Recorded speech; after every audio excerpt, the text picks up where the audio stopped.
Ырчы Айбек Карымов экономикалык кылмыштарга каршы күрөшүү кызматы тарабынан кармалганын айрым маалымат булактары жазып чыккан. Анда Айбек Карымов Бишкек шаарынын мэриясынын капиталдык курулуш башкармачылыгынын 4 жетекчиси менен кармалганы жазылган. Карымов коммерциялык фирманын жооптуу кызматкери катары мамлекеттик сатып алууларга байланыштуу мыйзамсыз аракеттерге шектелип кармалганы айтылган. Бул маалымат чыккандан көп өтпөй анын жубайы Ырчы Гүланда маалыматты төгүндө достору менен отурганын айтып, видео жарыялады. Айбек Карымов 2 күн жайлоого кетип калсам, элдин баары мен жөнүндө интернетке маалыматтарды жайнатып жибериптир.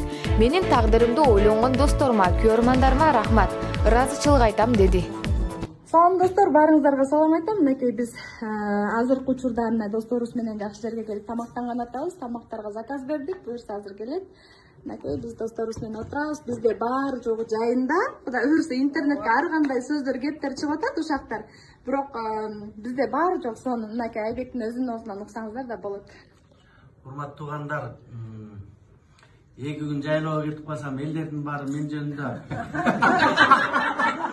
интернетке дагы бир жолу жайнап кетиптирмин. Анча мынча мага кайгырып, мен жөнүндө, мен тагдырымды ойлогон мен досторум жана ошондой эле күйөрмандарыма чоң ыраазычылык айтам. Баары жакшы, келечек алдыда. Сизге ыраазымын. Мындан кийин мындай кетпейчү. Билбей сүйлөгөн адамдарга дагы чоң рахмат, ыраазычылык билдиребиз.